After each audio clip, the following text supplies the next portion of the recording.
Are you ready to be scared to death? Join me, Scary Larry Dwyer, and the boys from Pint O Comics as we take you on a terrifying journey through Scary Larry's Pint O Horrors.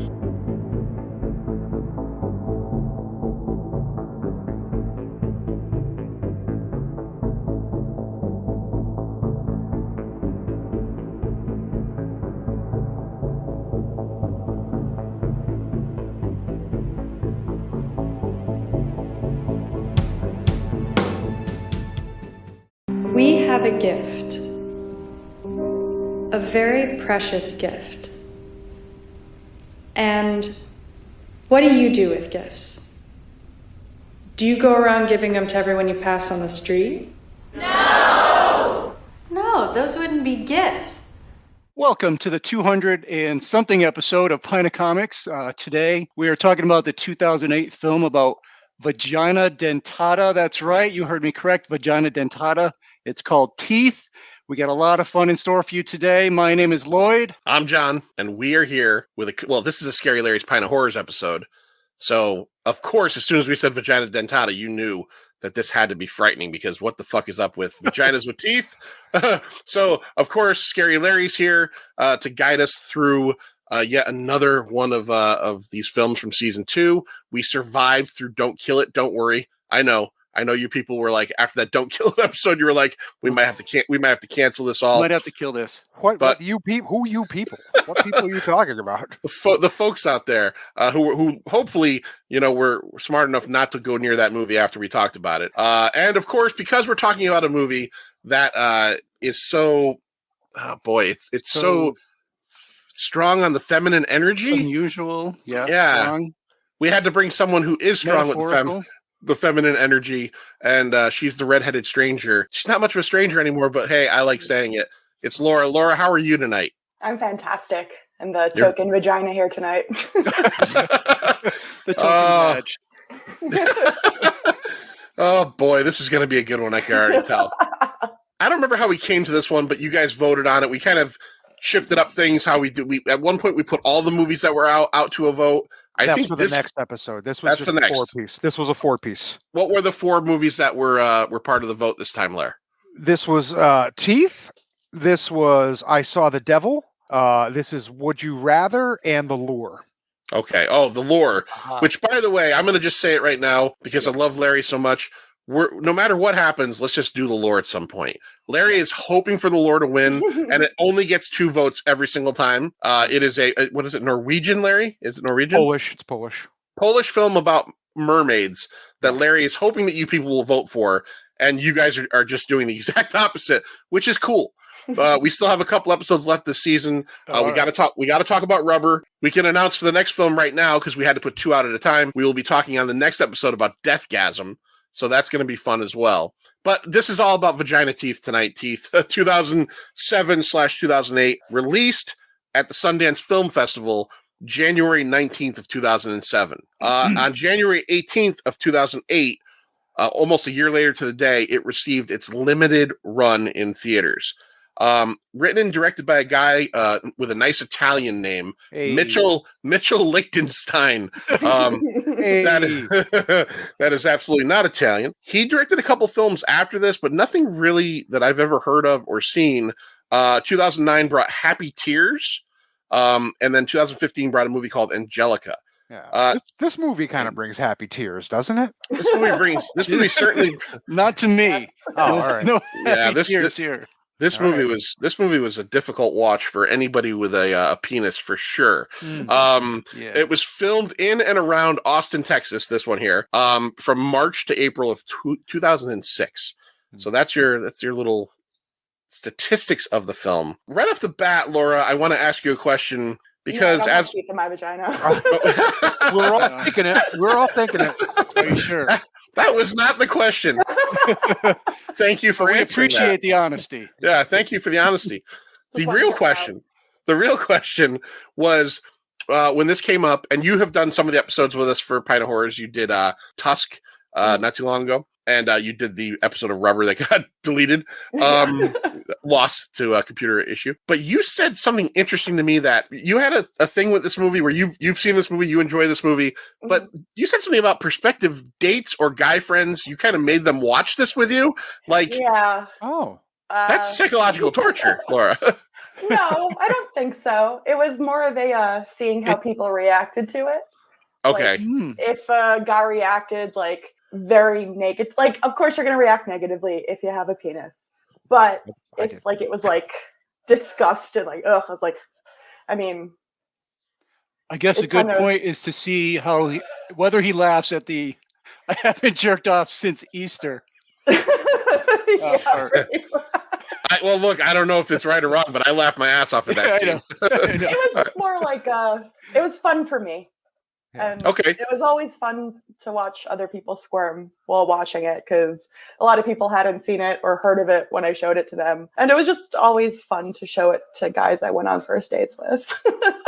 This is a film that, like, I've seen the poster for a trillion times since 2007, her in the bathtub. And, and then obviously it's kind of like pointed down. You kind of get the idea, like, in between her legs, even though she's covered in water. And when the title's Teeth, I think you almost, as a man, think, oh, this is about a pussy that has teeth in it. And in the end, it somehow really is. Larry, how did you, now you're the guy that picks these movies and they vote, and the folks out there vote on them. How did you come across this one? Was this one that you covered for Horror News Network, or is this one that you just happened to see? I didn't cover it for Horror News Network, but I read about it because of Horror News Network. Somebody had posted about it, I think on the site before there was like a Facebook presence. I think when people used to actually comment on websites like message boards and things like that. Yeah. I'm pretty sure that's where I heard of it, and went and seeked it out, and was pleasantly surprised by what I found. A vagina dentata. You like vagina dentata? This is dentata. Yeah. By the way, Wonderful phrase. Lends itself so well. As soon as Lloyd got on, he goes, "I've got a song for you," and he started singing me the Hakuna Matata with vagina dentata. Wow. That's very sweet, actually. That's a song about friendship. Yeah. All right, Manster, let's get into the cast real quick, and then let's start talking about Teeth. Well, we have Jess Weixsler as Dawn O'Keefe with the teeth. She's basically a teenage spokesperson for this really weird Christian abstinence group at school with many members. It's very weird, called The Promise. Yeah. She was nominated for a Breakthrough Award at the Gotham Awards and won a special jury prize in the dramatic category award for this performance. Yeah. She's really good in this movie. Yes. And I have a theory about Jess Weixsler, because if you look at her career, she's still working, but like she never really broke out in anything bigger. And I kind of look at the time period this movie came out. I feel like it was either Jess Weixsler or Jennifer Lawrence. One of them could happen. And Jennifer Lawrence did, because in all honesty, she gives me like a Jennifer Lawrence vibe in this movie. Like I could picture Jennifer Lawrence being the lead in this movie. You know who she reminds me of? God, I can't remember her fucking name, but the girl who was it was like a fucking movie about a group of cheerleaders who robbed a bank. Like they had fucking baby doll masks, like Barbie masks on. Is that Heather Graham? No. But she kind of looks a little bit like I know who you're talking about. Marley Shelton. I think that's her. I think she plays the sheriff in the new Scream movie. Yes. Yeah. Her. Yep. Good call. Yep. That's who this girl reminded me of. I was Weixsler. I said Weixsler. That's close enough. Don't worry. Well, I mean, I see the Jennifer Lawrence too. I do. I definitely see. Yeah, I feel like kind of that whole. Yeah, that timeline. I feel like only one of them was allowed. Yeah, there can only be one. We can only have one new breakthrough, like blonde kind of actress, and it's going to be one of you two. And Jess, it wasn't Jess Weixsler. She was fantastic, though. She was great. She was great. Really. Yeah, she was fun. She brought like a levity to the whole seriousness of the. She really did sell the abstinence thing really well. Oh yeah, I believe that she was a virgin still. I was very. Yep. Well, she also played. She was in It Chapter 2. She was the wife of Bill. Oh, I saw that she was in that, but let's be perfectly honest here on Pine of Horrors. Yeah. I really loved It Chapter 1. I thought that was a way better. really great movie, and It Chapter 2 sucked ass. Which is funny how that parallels the miniseries from fucking 20 years before. Like, same kind of deal. Same. It's all about the awesome. kids. It's so hard. Once they got to the adults, you're just like, this is rough. It's so hard to believe that like the same directors, same writers did these movies, because in all honesty, the first one, I went to the theaters and saw that, and I left and I was like, man, that was good. That was well acted. That was scary. And then I didn't see It Chapter 2 in the theaters. And I remember a couple years ago, I blind bought it on Blu-ray, and me and my wife watched it like on December 31st, like on New Year's Eve, whatever year, and it ended, and I was like, fuck, that was garbage time. Yeah. Okay. Bummer. All right, Manster, who's next? Shout out to Ava Ryan Plum as the young Dawn, sitting in the little swimming pool with her brother. Creepy. Creepy paper. Then you have John Hensley as Brad, the brother of Dawn. Jess. Dawn. Can we talk about how punchable his face is? Very punchable, 100% punchable. Yeah. I want to grab one of those awful fucking sideburns. You feel like you can grab them too. I just want to grab one though, because the other hand I want to punch his face while I'm holding the sideburn in one hand. I just want to fucking he didn't even have to speak.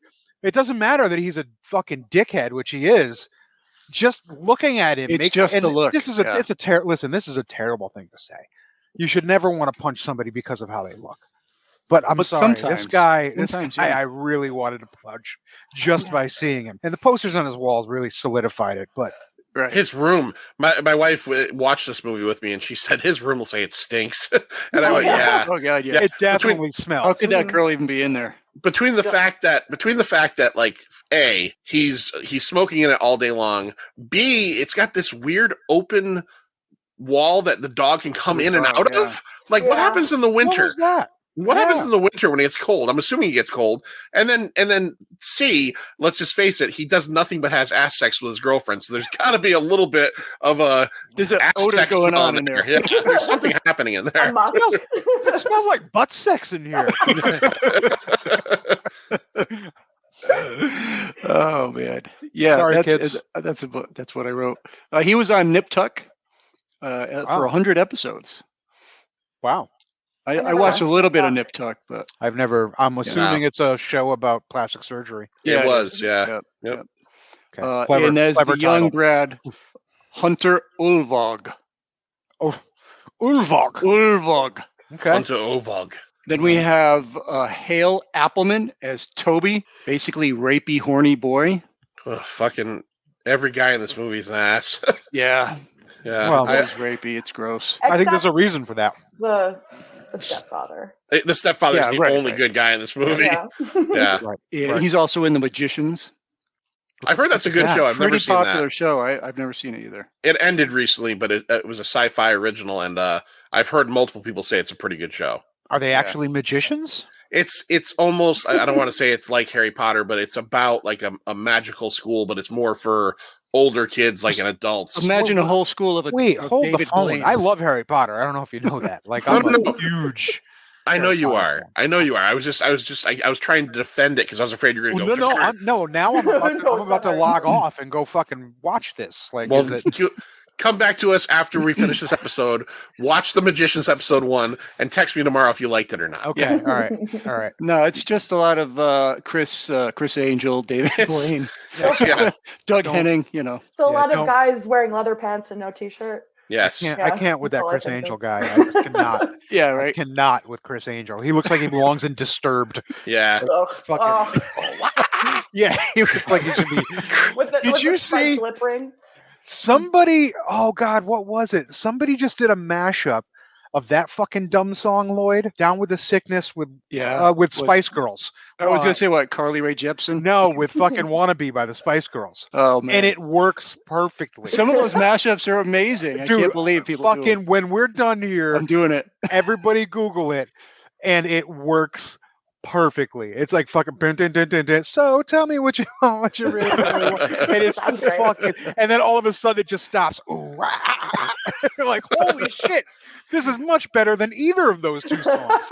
Chris Angel always looks to me like Nikki Sixx's like kid that he doesn't realize is his kid. And then yeah. And even better is David Blaine looks to me like he's boring himself. Yeah. All right. Seriously, cut the deck in half. I gotta say though, I love David Blaine though. Just the way he looks at people. Like, do you ever see the one with Harrison Ford when he's in Harrison Ford house? Get the fuck out of my house. Get the fuck out of my house, and he's just staring at him. Like, I'm like, no, sir, Harrison Ford is serious. Get the fuck out of his house. Harrison Ford. Have you ever, Laura? Have you ever seen that video? No, I haven't. It's fucking hilarious. He's in Harrison Ford's wonderful Montana mansion. They're in the kitchen, and he does some kind of card trick, and he does some crazy shit. And Harrison Ford looks at him like it's Air Force One, and he goes, "Get the fuck out of my house." There's another one. Terrify me. There's another one with Michael Jordan where Jordan gets actually mad. Like Jordan's like upset. There was a special years ago where David Blaine went to NFL training camps and played tricks on the players. The Cowboys. I saw one with the Cowboys. Right? Yeah, that's right. They were doing levitation. One of the players ran away. Yeah, I was listen, I'm not trying to stereotype. But a lot of black people don't get down with magic tricks. That's right. They really don't. Like, you watch like David Blaine, and I've seen it. I'm from Bridgeport. I've seen people. My friend Dave used to do close-up magic, and they just freak. They don't like it. They don't fucking like it. They run away. They scream. They go, "Oh, wow." Yeah. We're like, "Hey, how'd you do that?" And they're like, "Get the fuck away from me, demon." Yeah. Get thee behind me, Satan. Yeah. Remember voodoo, hoodoo, all that stuff. Southern culture, man. Some people grow up believing things differently than we do. And I don't remember who it was, but he does a trick, and the guy literally runs across the field to get away from him. Who else we got? All right, next we have John Pace as Dr. Godfrey, the rapey as fuck gynecologist. Yeah. Who also has the best line in the movie. Yes. We'll get to that. We'll get to that. Also in Teenage Mutant Ninja Turtles, the one that I absolutely abhor. Deep Space Nine, Scream 3, Joker. Yeah, he was Raphael in Turtles. Yeah. Oh, Raphael. really? And the original, the first one? The 1991. Cool. Which is an excellent movie, man. Sturbo. I enjoyed it. You make me laugh, Larry. I love the first one. I remember seeing that in the theater when I was little. I had to be 4. Oh, God, Jesus Christ. Sorry. I think I was fucking 16, but whatever. Me too. Yeah. I was 42. So. Yeah. Hey, you said it this time, bitch, not me. Don't you call me bitch. All right. Lenny Von Dolan as Bill, the only decent person in this movie is Brad's dad. The mother and the father are the only two decent people. Yeah, well, yeah. And we don't unfortunately get to see enough of the mother because they live right in front of 3 Mile Island there. Yeah, they literally live. They live in Tromaville. They live in Tromaville, So when we'll get back to the cast in a second, but when the movie opens up, it's a very idyllic neighborhood, sunshine, kids riding their bikes, and then as you approach, it's literally the opening of The Simpsons, where it's like they live in the shadow of this giant black smoke belching fucking nuclear reactor, and that obviously sets up much of the story, even though a lot of lingering shots on it as well. Oh, super lingering. You know what though? Did any of you feel like nuclear reactors don't give off black smoke unless they're on fire? No, yeah. That was a kind of a mistake anyway. But for me, I remember the first time I saw it, I immediately stopped it to see if it was a trauma movie. I wasn't even kidding. I was like, this is a trauma movie, right? Because any horror movie that starts off with a fucking with a couple of nuclear reactors, I think is a trauma movie. So I was surprised to see that it was not. Did any of you feel like there should have been maybe more mutations in the movie? Well, that we didn't see more, but I mean, I would have liked maybe to see a couple. Lloyd, I did not see everybody's vagina in this film. There were no vaginas in this film. I did not see anybody. But anything. Every woman's vagina could have been like that. I have some no idea. Three-eyed person in the background, some dog with 2 heads. I did see one mutation. Well, I did see another mutation. We can talk about it. Oh, did you? Is it the crab? The crab with the penis on it? No, I saw no. There's a mutation, and okay. I had to show Jen. All right, tell me about it when we get there. Okay, it's pretty early, but go ahead. All right, one more. Ashley Springer as Ryan, He plays the rapey hero who conquers the vagina dentata until the rapey hero. This movie, in the end, in the end, long run of this movie is about one girl, one virgin girl who happens to have vagina teeth, and her trials and tribulations in a world filled with nothing but the worst guys ever. Mm-hmm. I'm sure it's some kind of allegory. I'm sure it follows a lot of girls' journeys through life. But man, this movie, by the end, I was just so worn down by all the dickhead guys in this movie. I hear that. It was like, man, like, how is everybody so rapey? How is everybody in this town so goddamn rapey? It almost makes you think that the filmmaker was trying to say something. Yeah, you think? Yeah, you know, certainly feel that way. I think the homosexual man who made this film, yes, openly homosexual, yes, may have had an agenda. I don't, call me crazy. The homosexual agenda? Yeah, well, just sort of an anti, male agenda. This kind of male, not anti-male across the board, but this kind of man. Deceitful, rapey. The rapey heroes of the world. Yeah. The rapey yeah. Laura, I want to apologize to you for anything that you've ever had to deal with in your life that was not pure and nice and full of snow and little bunnies jumping around. Any experiences you've ever had? Well, I had bunnies. I apologize on behalf of all mankind. I appreciate that. I second that. Yeah. Thank you, guys. I'll back it. Okay. So the movie opens up on, like I said, this idyllic neighborhood, this nice house, and we're introduced to the mother and father, and then the two little kids are sitting in a little kids pool, and through dialogue we kind of learn to understand that this is a remarried couple and that this is a stepbrother and stepsister situation. As they're in the little pool, they're playing around. The boy is a little bit rough with the girl and kind of gets yelled at by the father. He's like splashing or something. He's splashing her and stuff, and the father yells at, but everybody's having a good time until, and it's filmed very, very tastefully. But we get as you can.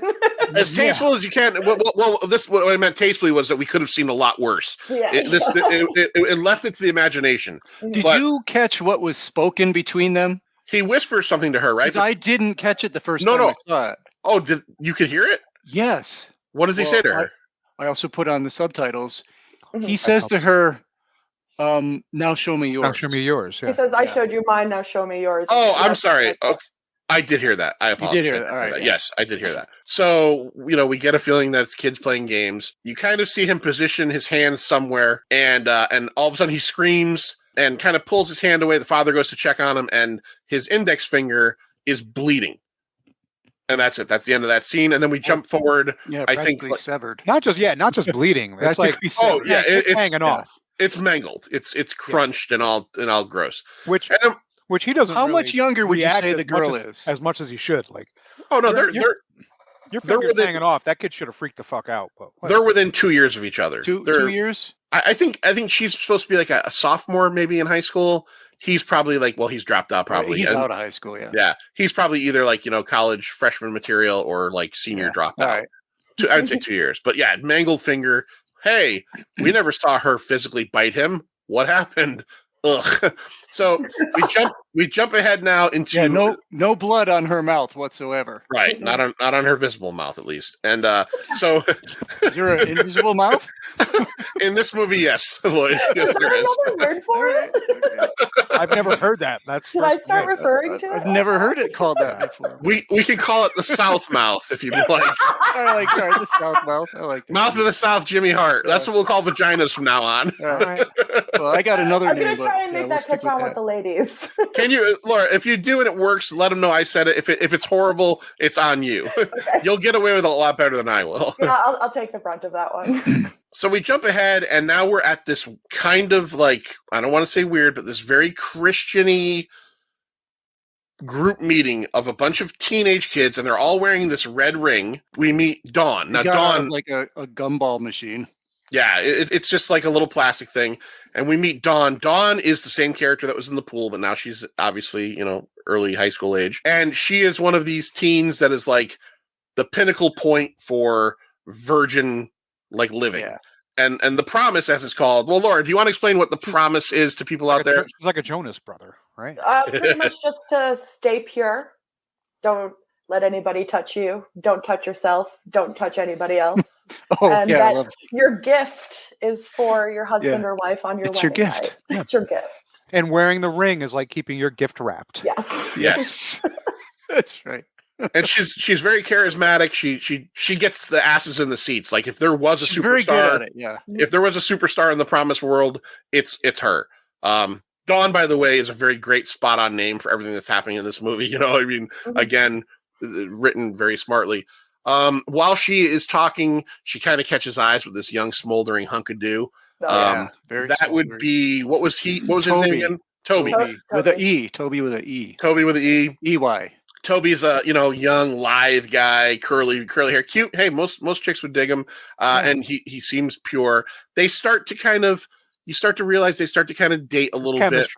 There's chemistry there, right? They go out on a double date with a couple of their other friends, and when they get to the theater, they won't go to a PG-13 because there might be making out. There might be making out. Making out. It has to be heavy making out. So what did they go see? What did they see? They ended up seeing a cartoon. It was a cartoon movie. Yeah, they didn't mention what it was called. And not even like Heavy Metal the movie, right? Like not. No. It was Okay. Yeah, there was like a Pixar movie. Pixar movie or something. It was certainly wholesome. Although even though they weren't allowed to go see a heavy making out movie, while they go to see the movie, the other couple starts to make out. Right. You can't watch it, but you can do it. was it on that trip where Toby, they were talking about being virgins and Toby kind of let it slip that he'd had a slip up? That was a little later. Right after? Okay. Yeah, right after. Yeah. Right after. Toby admits as they get a little bit closer that like last summer he I don't know, maybe he played that game that they talk about in Wedding Crashers, just the tip, just for a minute, just to see how it feels. Maybe he played that game with somebody. And I played that game. I played it. We've all played that game. Just the tip. Just a tip. Look, hey, no. Please. Yeah, no, that's nice, right? That's nice. You like that? That's nice. Lloyd, you never played just the tip, just for a minute? No. Never played that. To write a all passage, in. That's it. Yeah. Look, baby! We don't have to go all the way, but just the tip, just for a minute. No, I didn't need to. Nice. All right, nice, warm. Hey, I like this. Can we just jam the rest in here? What if I like circle? Like what if? You're very laughy today. All right, so he admits to her that he is, I guess, quasi-virgin. He's still pure in his eyes, in God's eyes. In God's eyes, okay. Yeah. All right. So he tells her that. Now, at her home life, let's talk about this a little bit. Stepfather is still around. Great. The mother, obviously, they don't ever say it, but it seems to be living under the nuclear. It seems to be a cancer thing. She's sick, and that's very sad. And obviously, there's a really good relationship between her and her mother. People, we said it already, but they seem like very good people. Yeah, the parents are very kind, and they love her, and they tell her nice things. They're even very supportive, it seems, of the douchebag brother. Yes. Yeah. Too supportive. Good parents. Yeah, they just seem like good parents. Now the brother, on the other hand, who years earlier had his finger bitten by the South Mouth, that's what you're going to call it, I guess. The South Mouth. For trying to diddle his sister's vagina. Oh my God. He has become an Incubus fan, a Korn fan. I don't know what he is. I think he was in Limp Bizkit. I'm not positive. He has a Limp Bizkit. He was Wes Borland's Platform Shoes. There you go. Yeah. He spent 2 years in Taproot, and he basically hangs out in his room all day. And I gotta say, my wife had to point this out to me, and I feel kind of stupid because I didn't hear the line of dialogue. They show a scene where he's having what appears to be doggy-style sex with his girlfriend. And then she gets mad at him for something, and I kind of missed what was said. And my wife had to kind of explain to me that... yeah, I got that.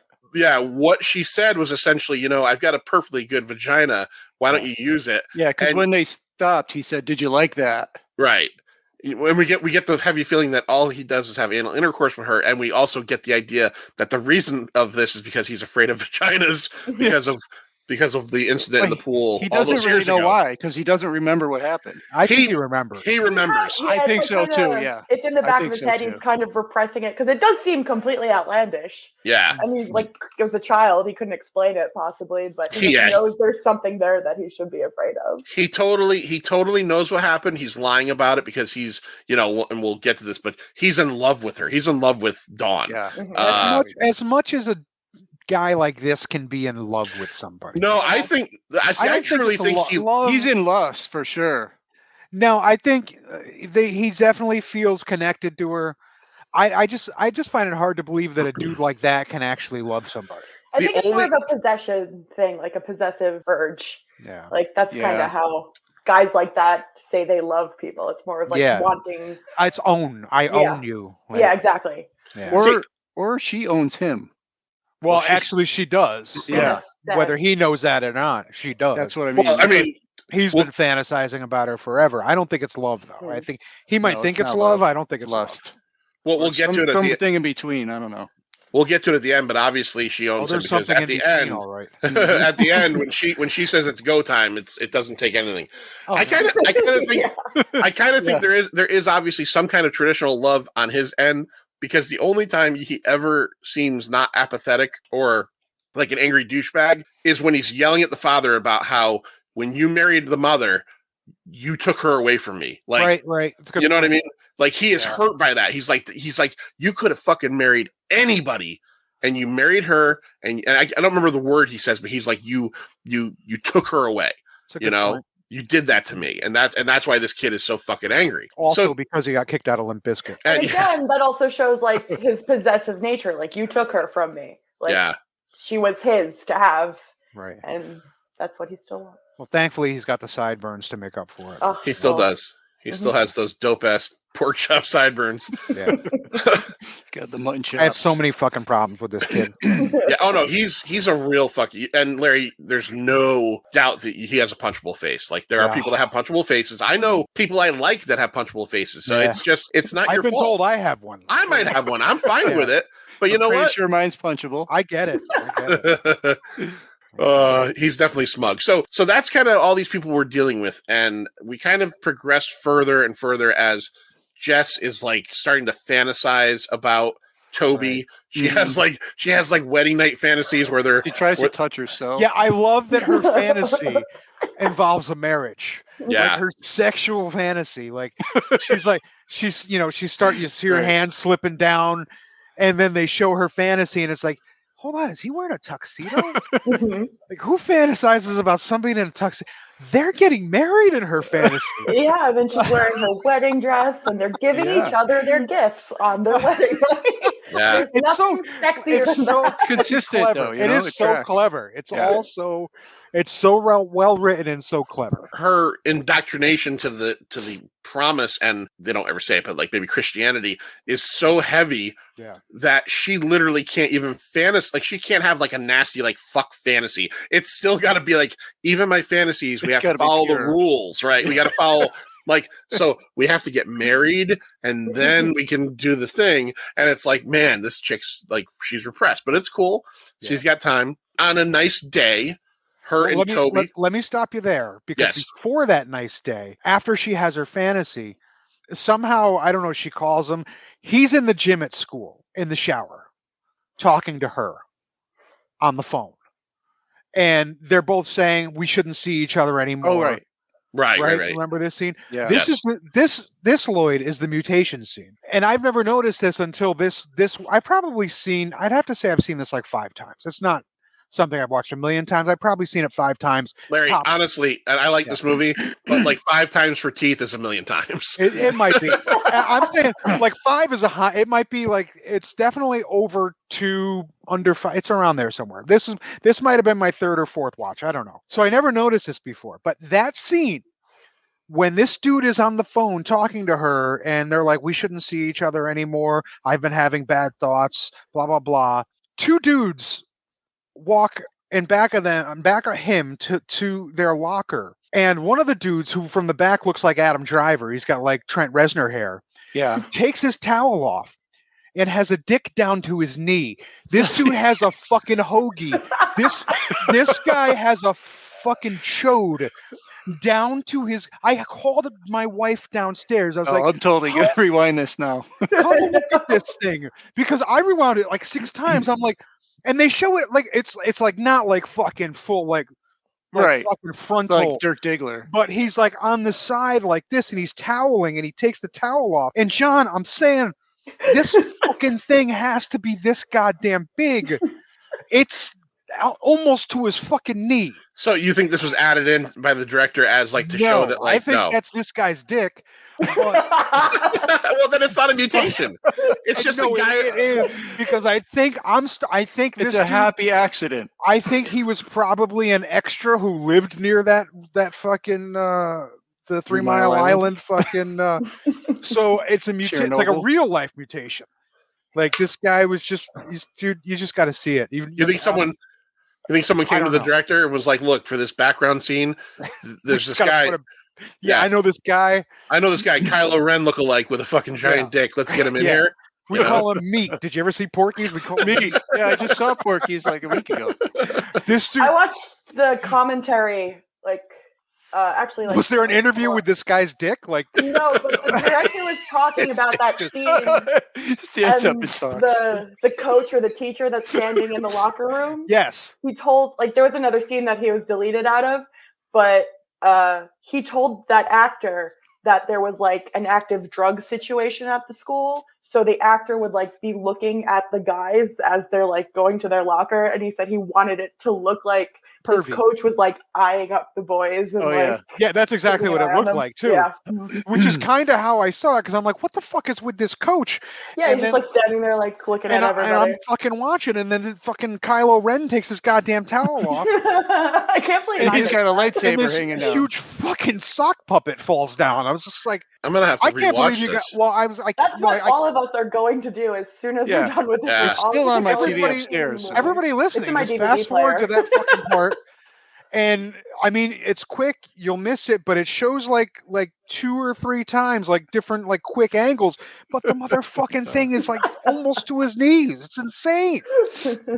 I felt so inadequate. I was just like, oh. That's funny, yeah. Me and my fucking small Irish pecker are going to bed now.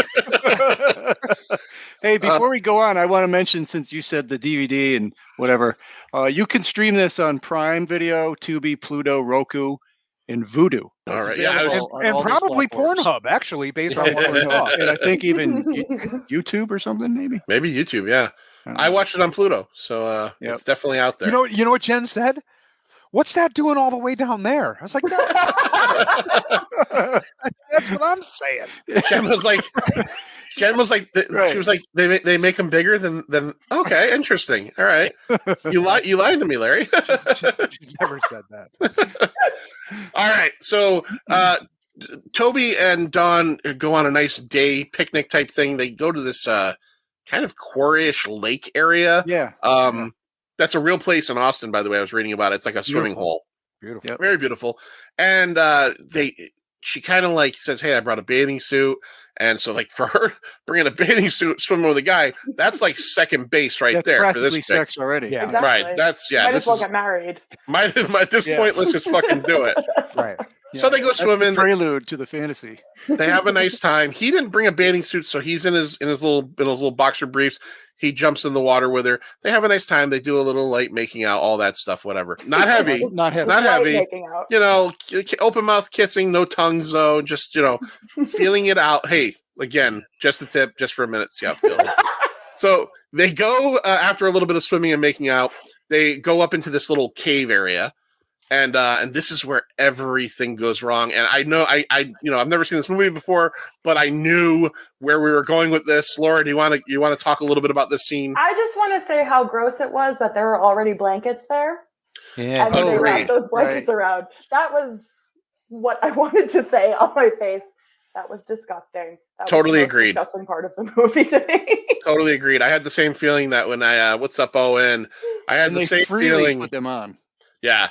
I had the same feeling that when that happened, you know, in my head, story wise, I went, oh, this is where kids go.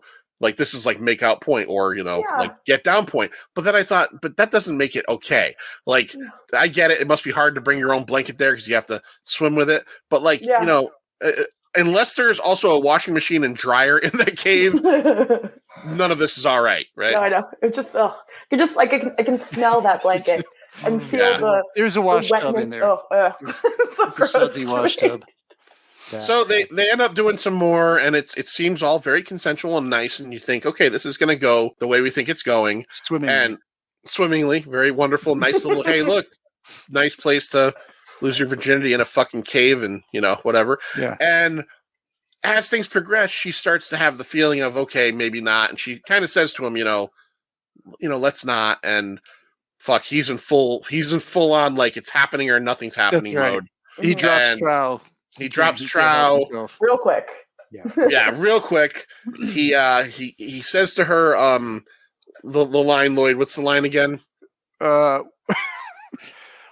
haven't jerked off since Easter. So he's backed up. We don't know what month this is. Listen, which, you know, is a valid excuse for rape. Yeah, I mean, if you gave that up for Lent. Yeah, I mean, that is that's valid. That's something you should probably not give up. But. Yeah, if you haven't jerked off by Easter, you're owed one. Oh, yeah, you're owed and one. Us as women you are owed one. Want to give it to you. 100%. 100%. The views of Scary Larry are not necessarily the views of comics. I'm also gonna. I'm also gonna go with the views of Laura are not the views of comics. No, but so he is feeling as if like this has gone this far, it's got to go the rest of the way, and he tries to play just the tip. Yeah, he gets full on rapey. And when he gets her down, he's like, you don't even have to do anything, or like, you don't even have to move or something, which is just like, which is always you're still pure in his eyes. We love that. Women, just lay there, don't talk. Don't talk. Turn around. You don't have to do anything. Yeah. Just sit still, and I'll be done in probably 17 seconds. It doesn't even need to be. This will be fast. Another one the girls always love to hear. Yeah, this will be quick. Don't worry about it. So, as much as we're laughing and joking, he essentially he begins to rape her. Terrible. Yeah. I'm not laughing at that. Yeah. Terrible. And also smashes her head on a rock. Yeah, he smashes her head down. Hits her head. Yeah, he goes. She full gets force. knocked out for. So he basically attempts to. Oh no, he successfully rapes her, and then goes the extra mile by knocking her unconscious and then doing it again. Yes. Yeah. So not only did you rape her awake, but you were like, "Oh, well, she's asleep now. This will be easier." And you went back. You went back at it. Like if you weren't and bad she enough does wake before, up during that. Yeah, and then she wakes up during that session and exercises her right as a woman with vagina teeth. Yeah, and we just want to say when he does do that, and she pushes back, and she absolutely says, "I said no." Totally clear. Well, joke's on him because her vagina bites his dick off. Yes, correct. With a very satisfying chomp sound. Oh, yes. Very good chomping sound. Yeah, there's a crunch there. There's a crunch. Mm-hmm. He's shocked. He's bleeding all over the place. We get a quick view of the down south, and it's disgusting. His penis. Oh, that was bad. Penis is on the ground on a rock. Yeah. And he essentially is doing what, like, let's be honest, any of us would do if our penis was cut off, not knowing what the fuck to do. Because he's in an even worse position that, like, most, like, let's say you're at work and your penis gets cut off. Well, there's people there and you probably get some help and they'll get it back on. He's in a cave. He's got to swim back across a fucking lake. Yeah. Imagine that swim with your penis in your hand and you're just hoping you don't drop it, right? Oh, he doesn't even take the penis. But he doesn't even try. He just leaves it there.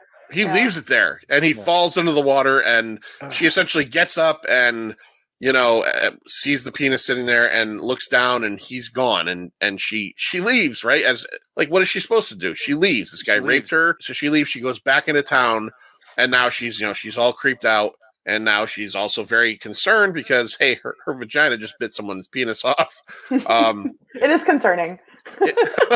Don't say that, Laura. Don't tell me. Yeah. And apparently it spits it out as well. So, well, it hawked it out for sure. It hawked it out.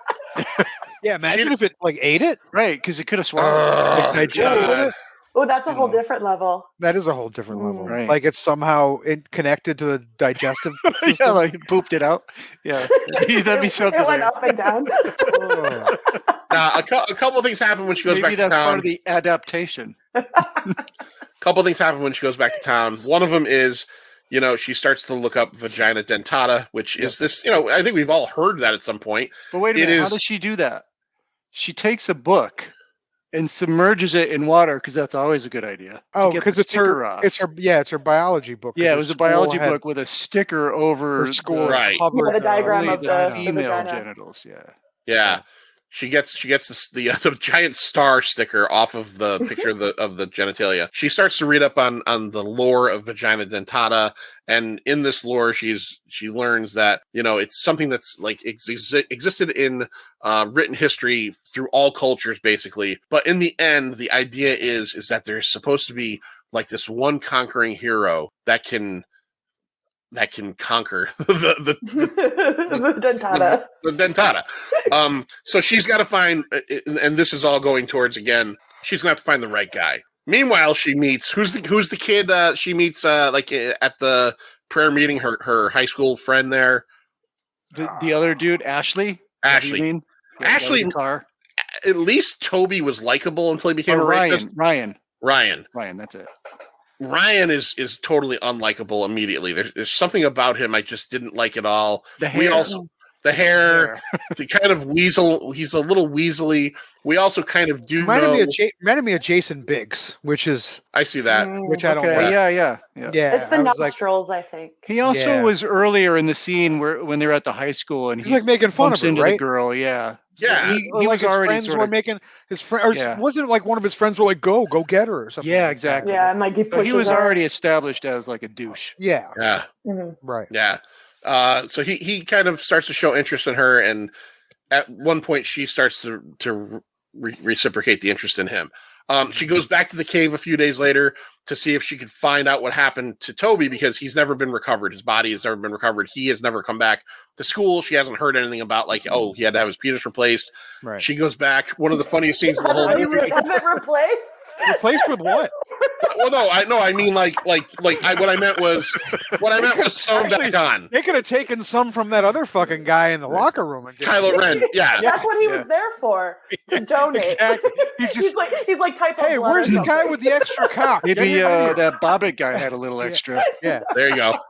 No, I meant if he went back and got his penis or something, after the initial shock. Or I thought you meant like they just put something else there in its place, like a stack of Post-it notes or something. A thumb.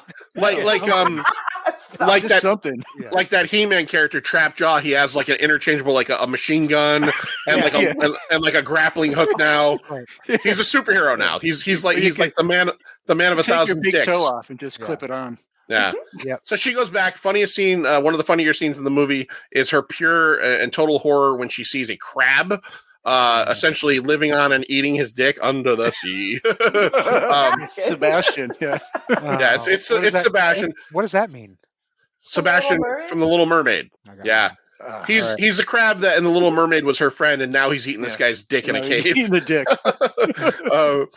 So she basically realizes that he's gone. A little bit later in the movie, we do find out that the police trawl him out of the water. He's dead. So Toby's dead. You're gonna bleed to death. That's just the way.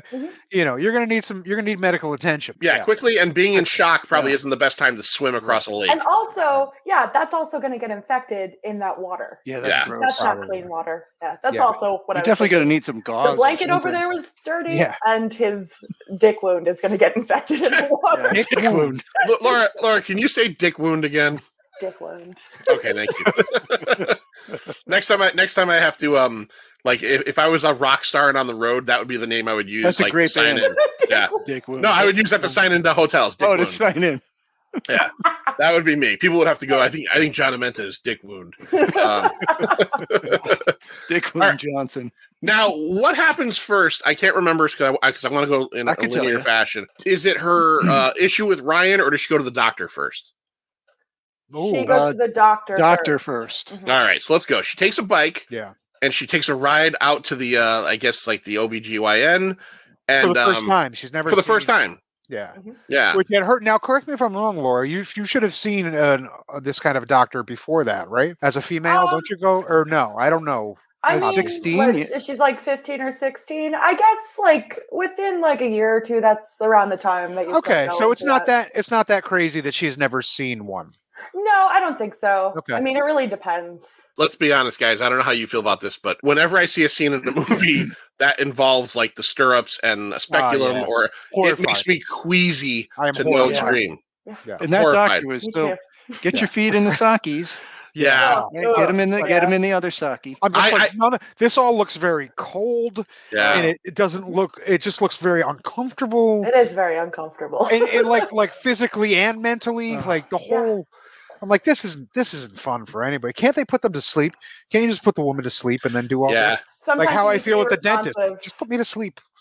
Yeah, no, you need to be responsive for some of the stuff they do. Oh God. Yeah. Laura, I'm so sorry that your body requires this to happen. Like whatever, it's terrifying. I'm used to it. So, and no mother to go with either. You know, I mean, these girls go with their mother. She's also doing this. Trip. She's also doing this because she thinks she has teeth in her vagina. You might not want your mom for that, right? True. Yeah. She's looking for some kind of she's looking for someone to say, hey, everything's good down here, right? Yeah. But there's always that chance of you got a mouthful of teeth down here. So I thought to myself, as we're learning how bad most of these guys are, because I think we knew obviously the brother's a shithead. Yeah. We know that Toby turned out to be really bad. I think we were maybe seeing that Ryan wasn't going to be a great guy. I actually said to myself in this exam scene, I said, as long as he doesn't take his glove off and pull some shit, I couldn't believe it. He's going to be okay. I'm like, this guy's here to help. This guy's okay. He's the doctor. Yeah, you're right, because at first he looked creepy, but he wasn't being real creepy yet.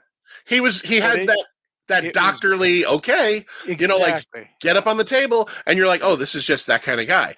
It was when he started saying scoot, and he had a lingering look. See, Scoot didn't even bother me. I wasn't even at that point. I wasn't there. At that point, I was just like, "Oh no!" Yeah, when he said Scoot, I mean, because it was like 5-6 times. Scoot, okay, Scoot, come on close. Scoot, Scoot. That's just not normal. Mm-hmm. And then the camera kind of pans down to when he's about to check her out, and he's almost got a grin smile on his face. He's all gloved up as you should be. Because if we remember another movie where this happened in The Hand That Rocks the Cradle, do you remember that one, guys? That was how remember the scene. Rebecca De Mornay, who was the crazy nanny, she went nuts on that family because her husband was an OBGYN that got fired for doing that to the wife in that family. He takes the glove off and does that. So this has happened in multiple films. So we see him start to peel the glove off, and now we know, oh shit, two things. This guy's rapey as well. Mm-hmm. Again, this is not working out well for men. And he doesn't realize, but she's got teeth in her vagina. Yeah. Now, let's try something new here. I'm going to play a portion of that scene for us because I have figured out how to do that. That's cool. So, let's listen to what we have here, and because it has maybe the funniest line in the entire movie, that just made me laugh. I have a definite question on one of the things he says. All right, let's play this through, and then we'll talk back. Glove is off. Ow. Just lie back and relax. Just breathe. Breathe through the pain. I can't.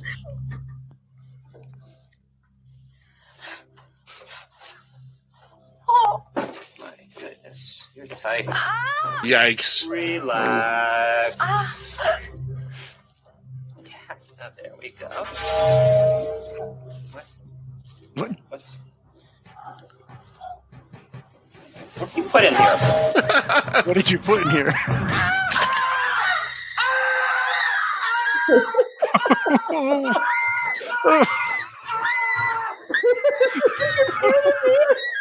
This scene is almost comedic. Oh, it's absolutely funny. Yeah, it's definitely comedic. This is going for comedy. Yeah, like his hand is like. Oh my god. Oh, now she's on her stomach. 4 fingers off, and here we go. One of the best lines.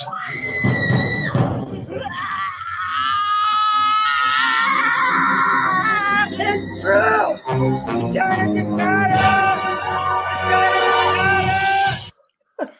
So, vagina dentata, it's true. It's true.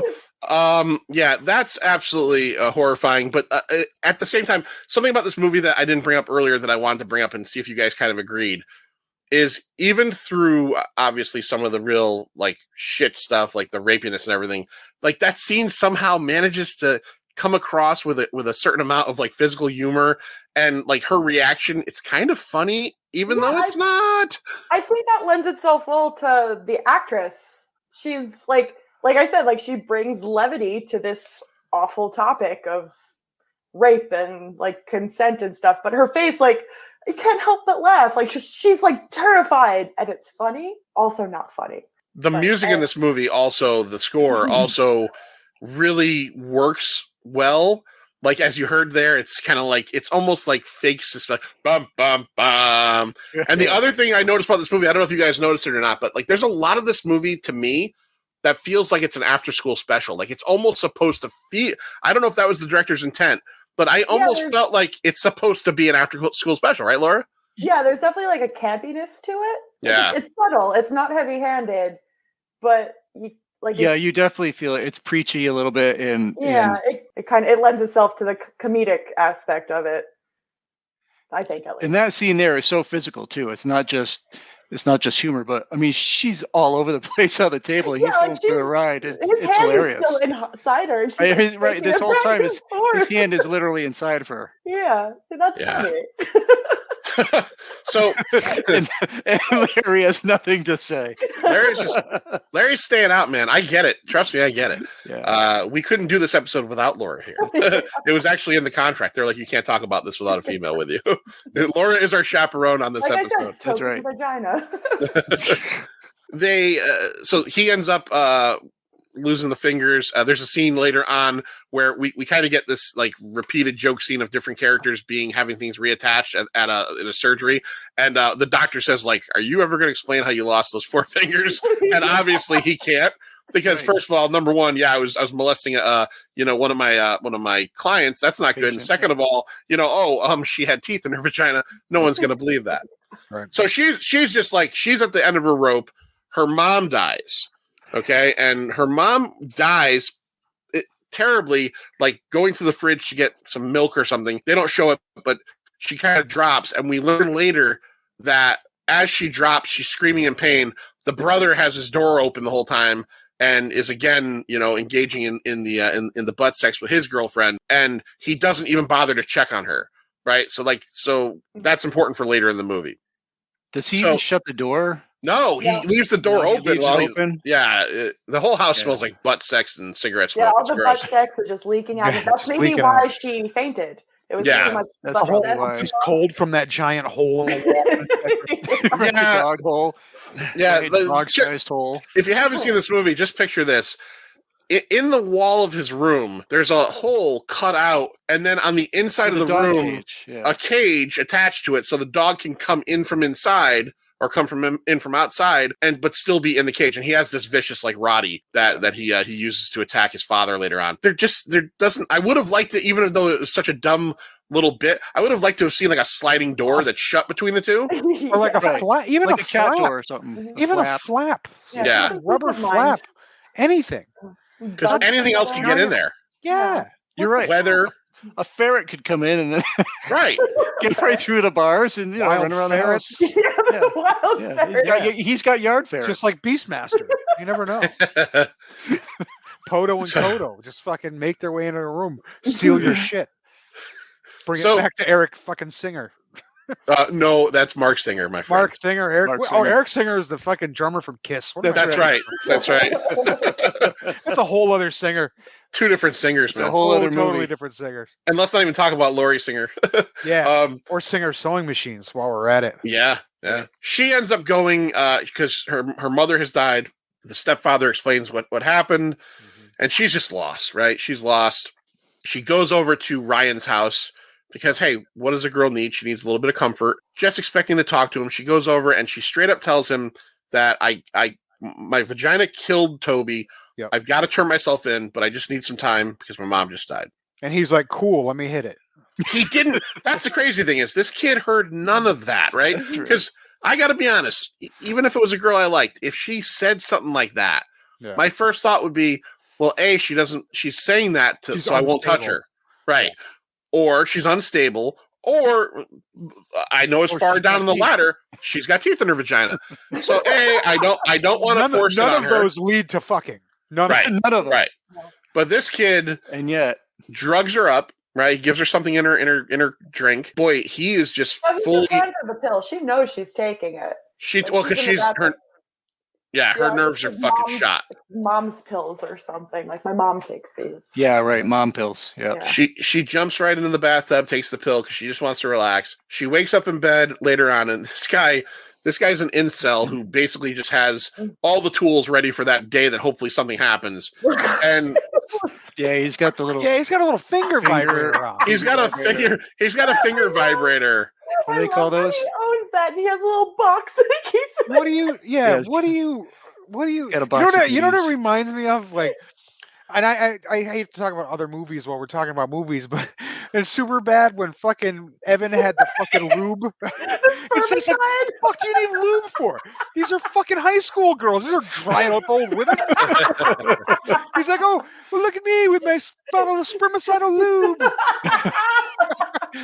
You get this fucking guy with his little fucking finger vibrator. What are you doing? Well, if you notice, when she initially comes and like knocks on the garage door or whatever, he's reading a book like How to Please a Woman or Pleasing a Woman. Like, I didn't even notice really that. briefly, just like half a second. It's like the little kid from Better Off Dead.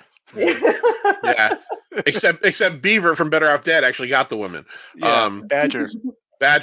So she kind of wakes up out of her stupor, and he's using this finger vibrator on her. It's fucking very creepy again. Yeah.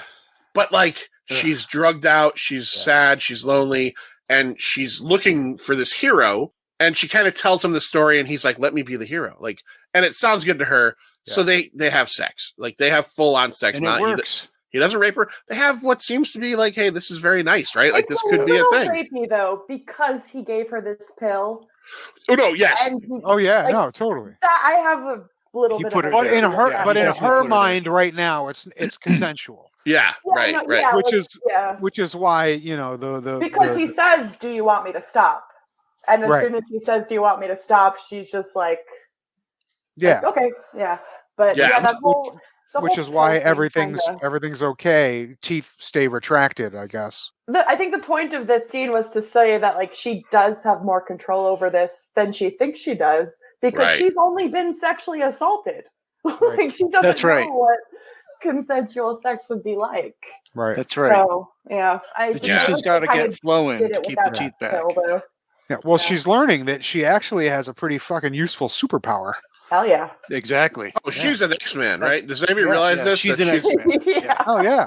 Honestly, if she was an X-Man, her name would be Vagina Dentata. Like, can't you You're right. That's a perfect name. Logan. Take Beast, Rogue, Cyclops, and Vagina Dentata.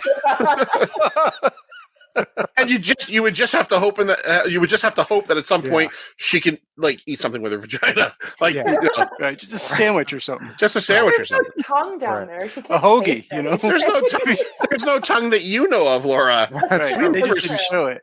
We never see this thing. So not put a sandwich up there.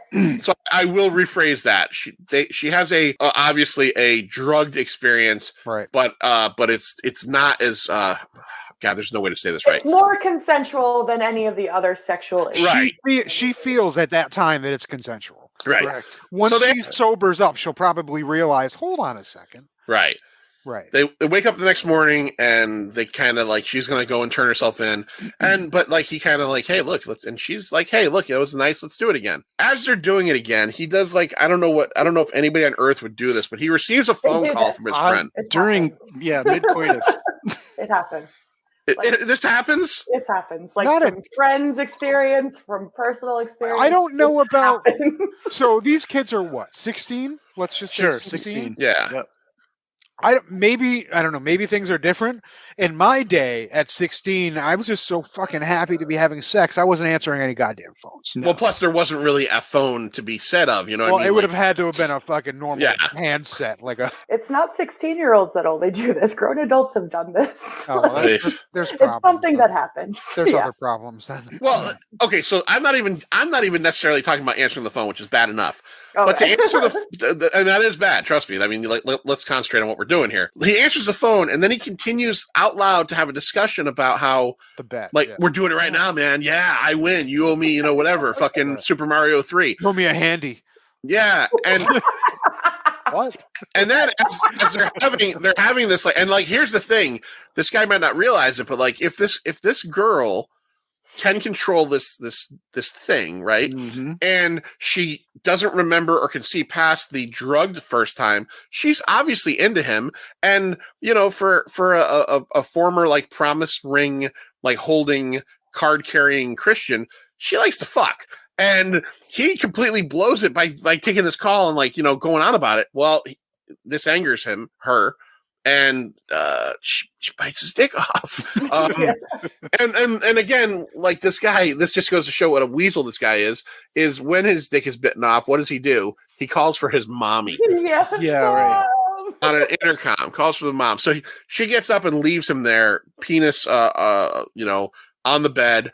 We see another scene very closely after the doctor scene where he gets wheeled in. And what does the person say? It's not even worth reattaching. It doesn't seem worth it, and they all giggle at each other. Yeah. You know how when you go in for surgery or anything with a doctor and you're afraid they're saying shit about you? They are. They absolutely are.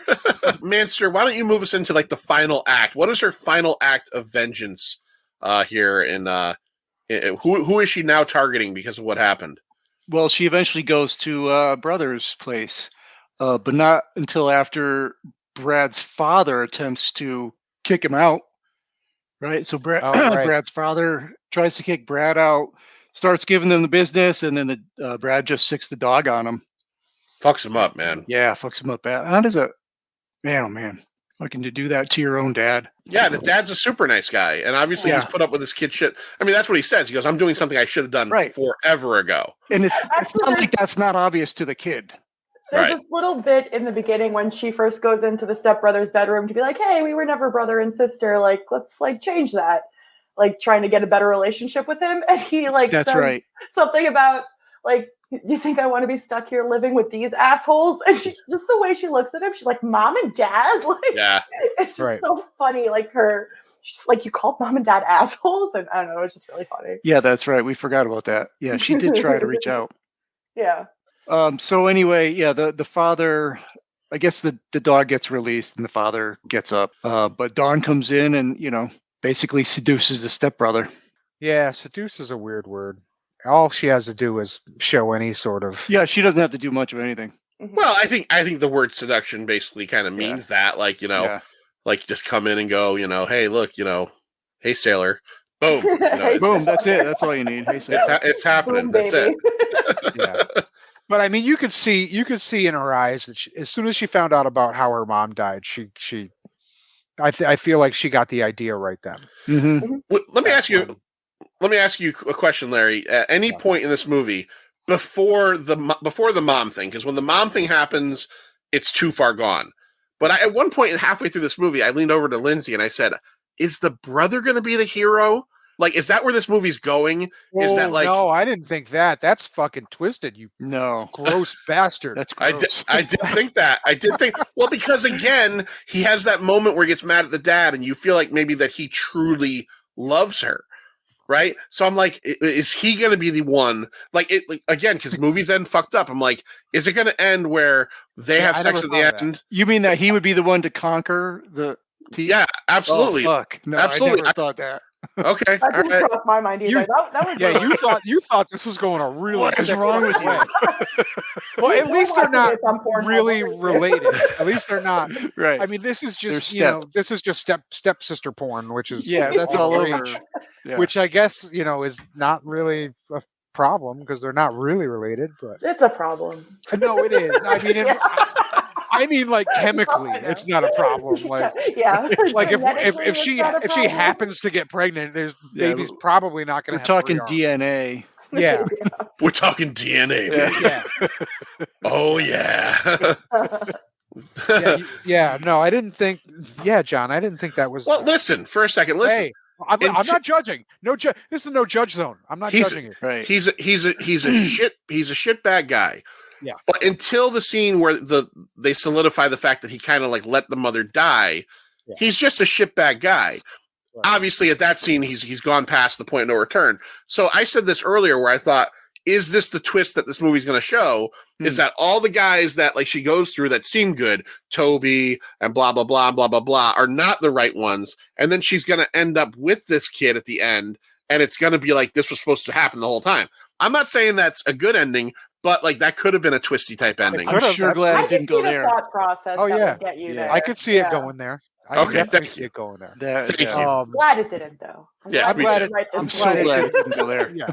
I mean, it was clear that this particular writer, was writing her as the hero and a superhero. Let's just call her a superhero because she fucking really is, right? She's not a mutant. She's a superhero. She's fucking destroying gross rapist fucking guys. Like, but with somebody else at the helm, maybe.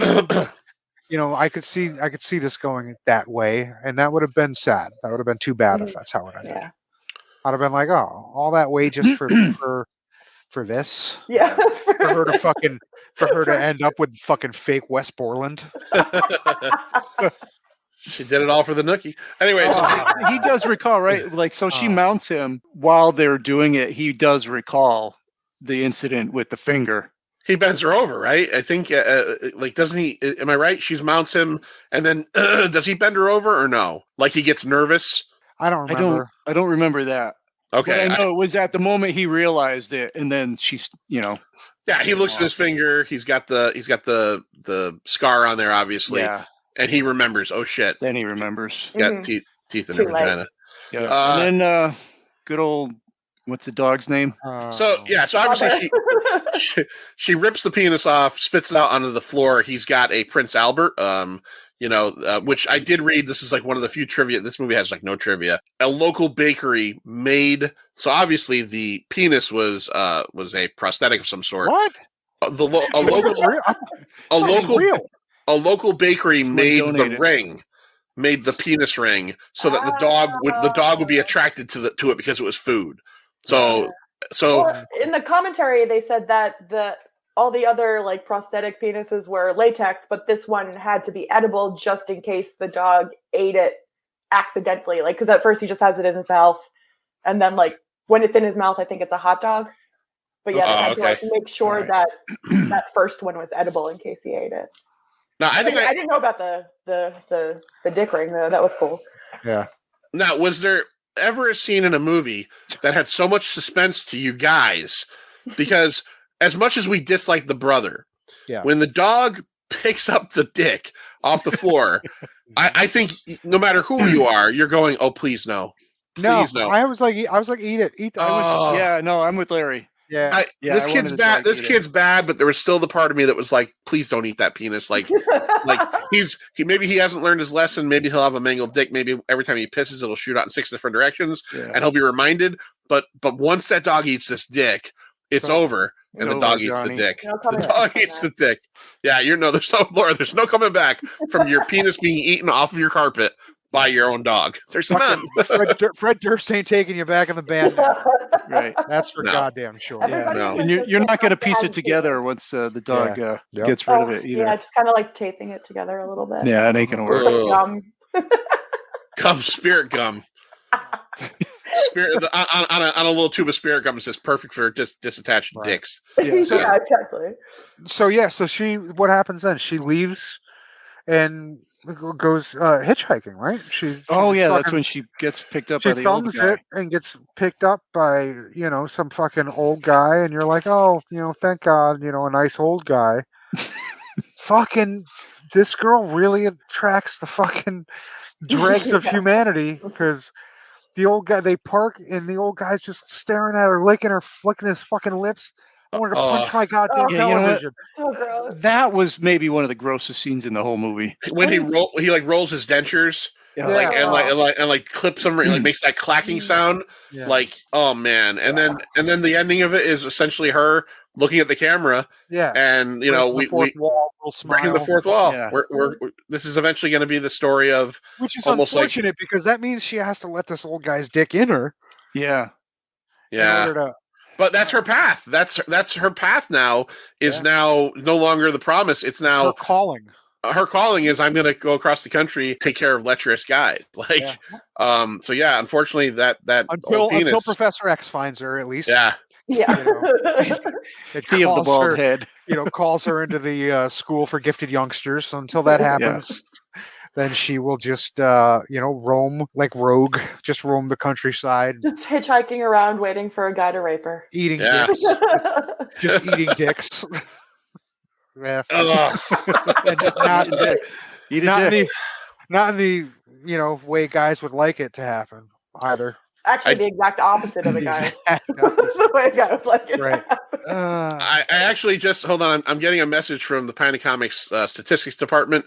All right. This episode has the most references to eating penises, and the most times the word rape has ever been used on a show. So hey, I don't know if that's a good thing or a bad thing, but probably dick. Yeah, and dick, maybe dick as well. Thank you to the movie Teeth.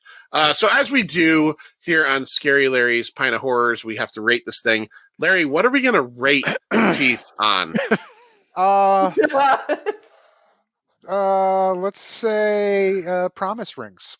Promise rings. All right, that's wholesome. That's wholesome. Way more wholesome than I thought you were going to go. There was a lot of ways I could have gone. So many things you could have chosen.